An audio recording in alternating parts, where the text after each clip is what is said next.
Julian Assange guy? You don't know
To read about Julian Assange?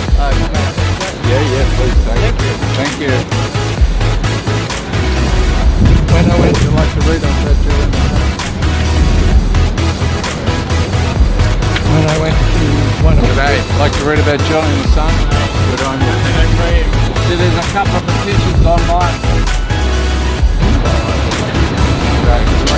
Yeah, I'll have a read. There's some online petitions.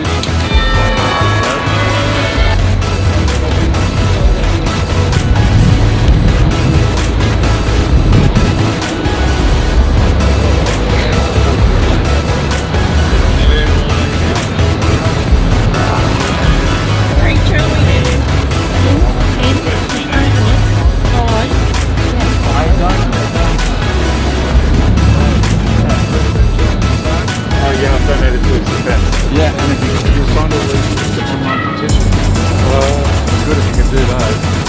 Yeah, I've signed the top one, but I haven't signed the bottom. Beautiful, thank you very much. How are you, mate?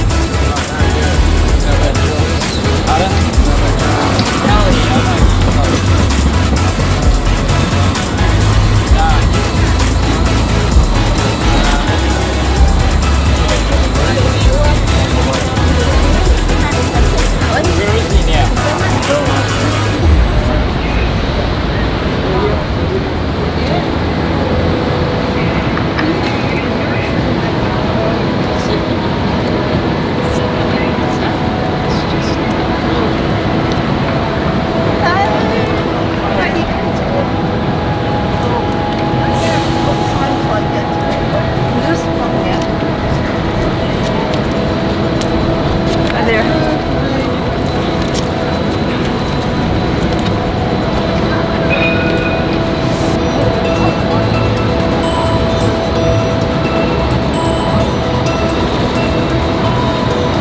Read all about it.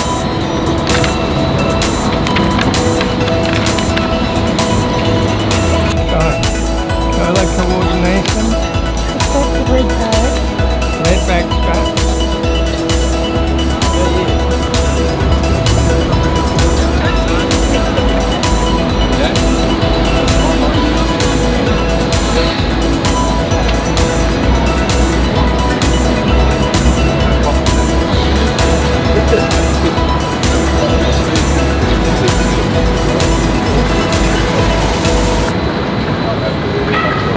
Like to read about Julian Assange? It should be free. Yes, thank you. There's online petitions if you wouldn't mind signing them. Okay, mate, there you go. It's free. Come on, do you want to read about him? And there's some online petitions there if you could sign them, it'd be fantastic. No problem. Like to read about Julian Assange? Yeah. Thank you. Ah. Hello, thank you, sir. But we can't give you anything. Right, that's good. That's hard to around. No, no.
Tony, do you want to give...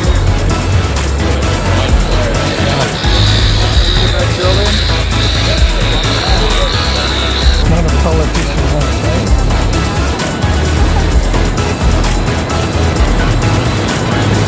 It was noted in The Independent on Wednesday that Tony Blair's former Defence Secretary, Jeff Hoon, has claimed he was told by Downing Street to burn a memo that suggested the invasion of Iraq could be illegal.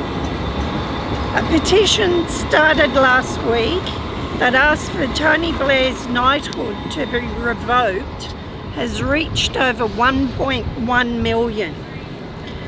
MP Richard Bergen tweeted, "It says a lot about what is wrong with our system when, after being one of the leading architects of the Iraq War, Tony Blair is honoured with a knighthood while Julian Assange, who exposed crimes in Iraq, faces extradition to the USA and a lifetime in prison."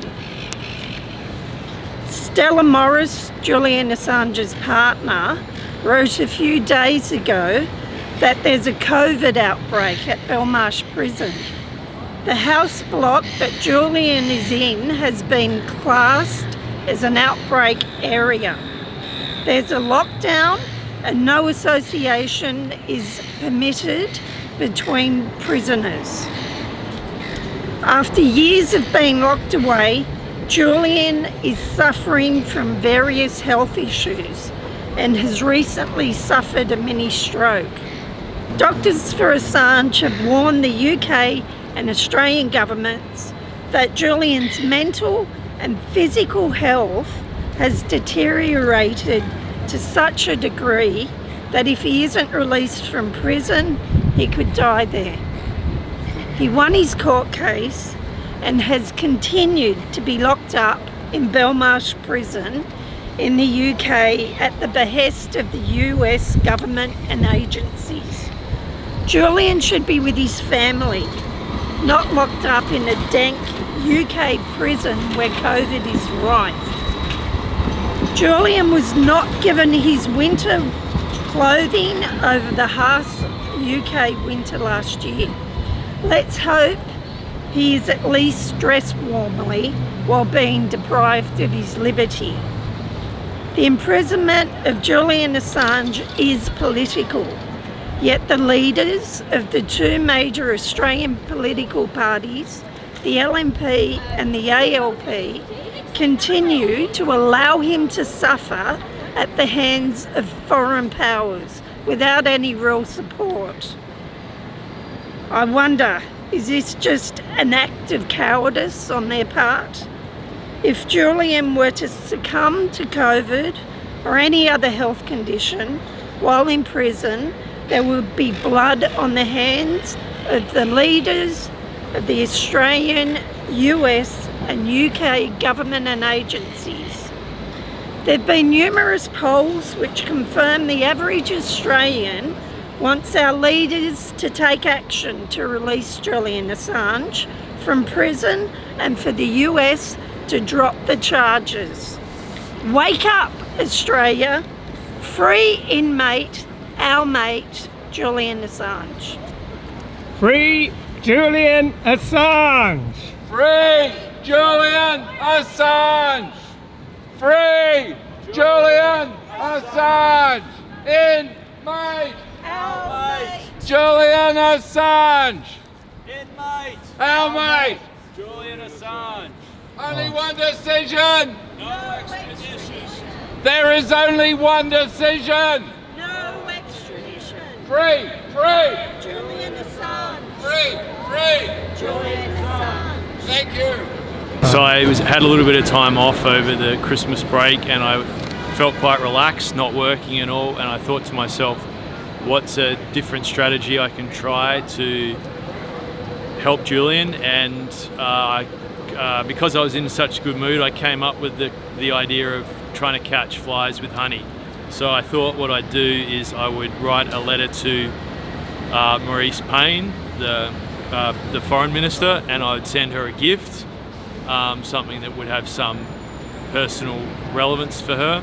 And also I'll read my letter, that'll also explain the gift I sent her. Dear Minister, please indulge me while I briefly detail my family history in order to illustrate why I write today. My great-grandfather came to Australia over a century ago from London. A Methodist pastor, he preached in regional areas including Darwin, Perth and Adelaide, as well as Fiji.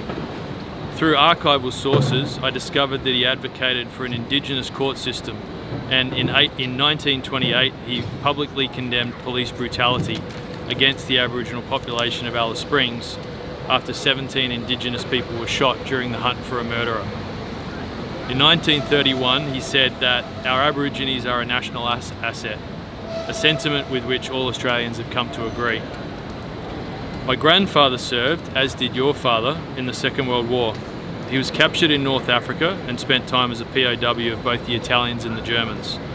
He never spoke with his family about the horrors of war, other than to tell me when I was 5 years old the following anecdote. If his captors drew a chalk circle on the ground and said, "Stand within this circle," the Italians would let you jump in and out in jest, but you couldn't do that with the Germans. My father is approaching 80 and has lived a full life. While he's had no fascists to fight and no flock to guide, he's distinguished himself in other ways, as the most well-respected person I know and as a role model from whom I continue to learn into my 40s.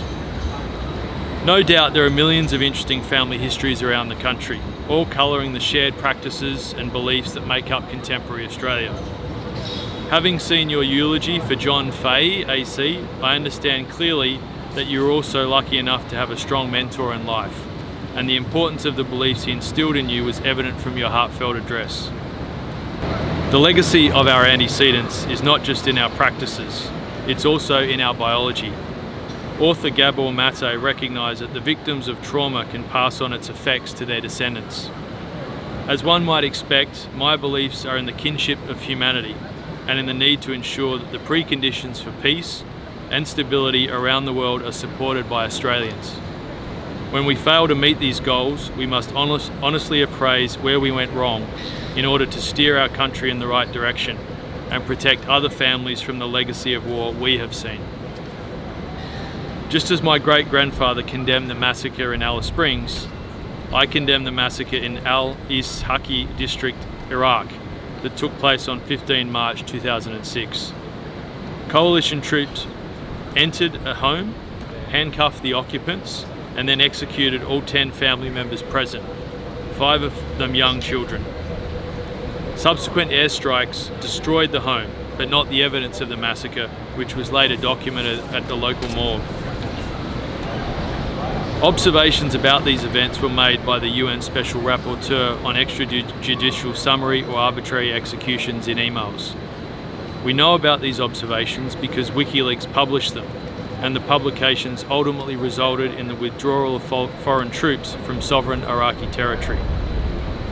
The broader actions of WikiLeaks founder Julian Assange, in drawing our attention to the corruption, brutality and negligence of governments around the world, accord perfectly with my beliefs about what Australia is and how Australia should act. Taking a stand against wrongdoing is not always popular and often comes at great cost to oneself and one's family. I know that politicians work hard to promulgate causes they believe in, sometimes with little recognition and at the risk of widespread criticism. The Prime Minister recognised last year that your mentor, Mr. Fahey, gave more than he received, and I'm sure this is true of most of those in Parliament. I ask that you recognise Julian's contribution to the welfare of families worldwide and to the beliefs and practices of Australians, the vast majority of whom now support his freedom. Please advocate for Julian's immediate release as his life is in danger. I enclose for you a Bradman cap from the Bradman Museum in Bowral, forming part of the Bradman Foundation where Mr. Fahey was a former chairman. Yours faithfully, Lachlan Jarvis. Free Assange. My name is Murray Baxter. I did an economics degree at Sydney University, and I'm very unhappy with the way that the economy's unfolded. Like, when I did economics, I did econometrics, I did management accounting, financial accounting, I did mathematics. It's not really folded out the way that I thought it would be. And when I graduated, one of the people it was talking to me said, like, it's your job to make sure that this works out. You know what I mean? Like, it's your job. It's on your watch. You know what I mean? Like, if you're doing auditing, if you're doing accounting or whatever, it's your job to make sure that this works out. So after a while, like, you know, I'm like, yeah, it is my job to do that. So there is no way that you can construct a society that doesn't have any customs. What do you call them, laws or whatever? Everyone's going to have customs, right? So you have to come to some kind of accommodation. And if you're not involved in the political description of the way things are, which most people aren't, well then, you know, it's worse for you. So you do have to you don't have to, but it's important for some people to get into the description of how things work. I mean, there's a Syrian Empire, Egyptian Empire, you've got the Roman Empire, the Greek Empire. So, you know, if you want to get involved in the political sphere, then the most important thing I would say is, like, you have to be honest about things. Julian Assange is honest about things, and I believe that is a very important aspect of the dialogue. I think that's essential, actually. Yeah, he's been kept in solitary confinement and stuff like that. I think that people that he's telling the truth about are frightened. You know, that, like, it'll come out later and they'll be in prison, so they put him in prison. I don't. My personal opinion is, I think Julian Assange is a political prisoner and he should be set free, and the Australian government hasn't done enough for it, and that actually goes to the heart of what is the Australian government. I mean, we should have been bringing him here.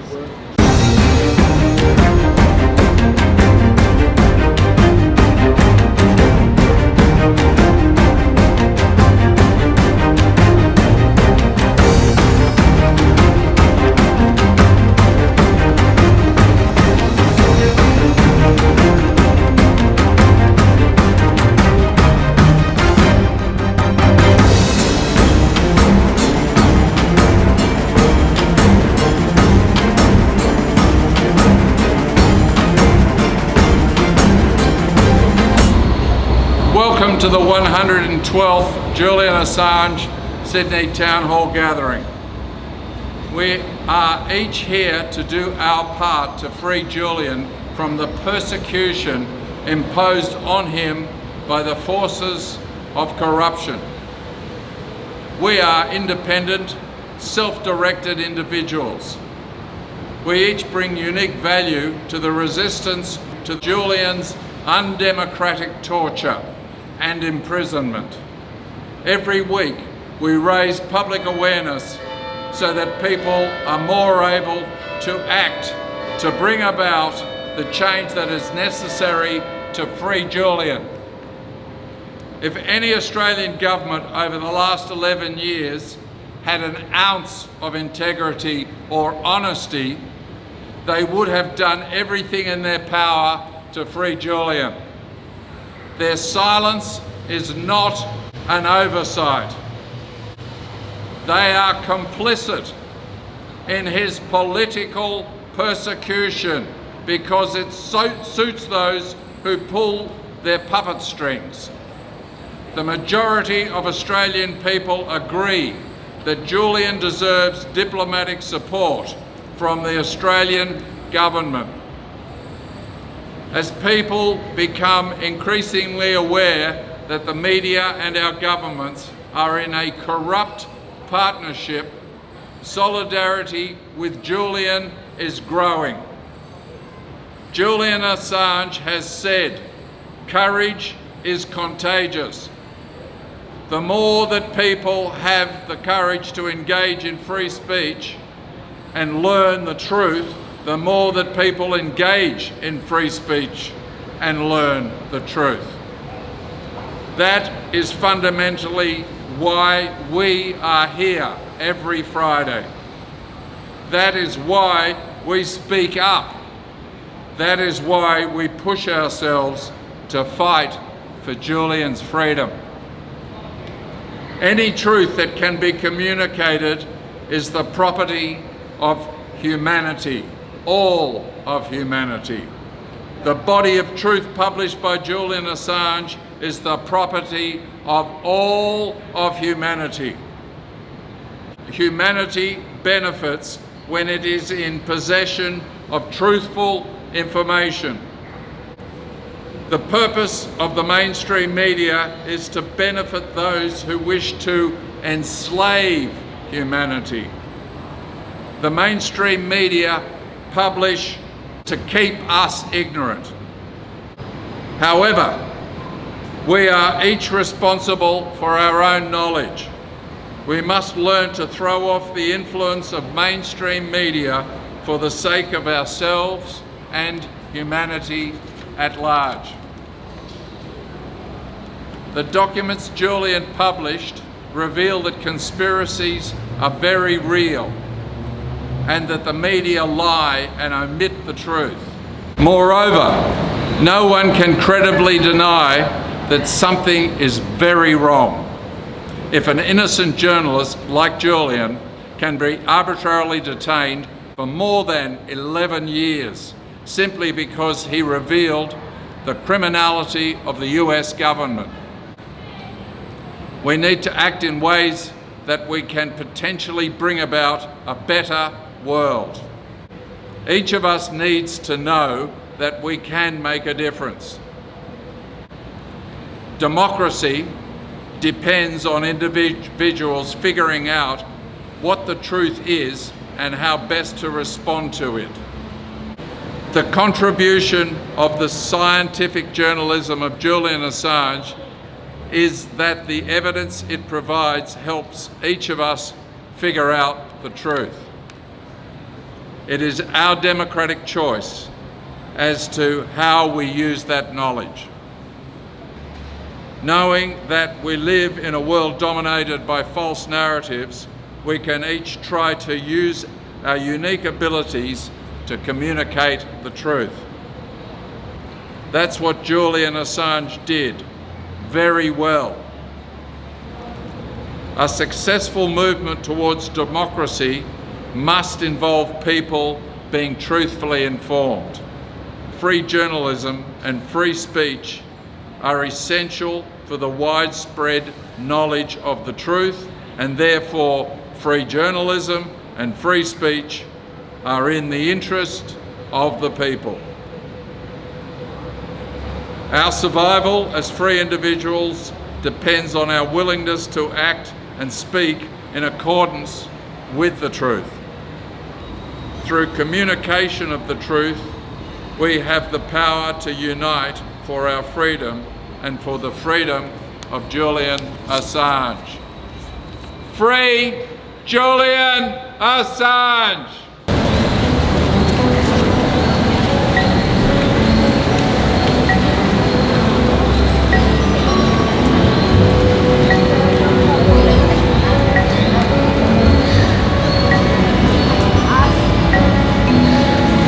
We are all Assange.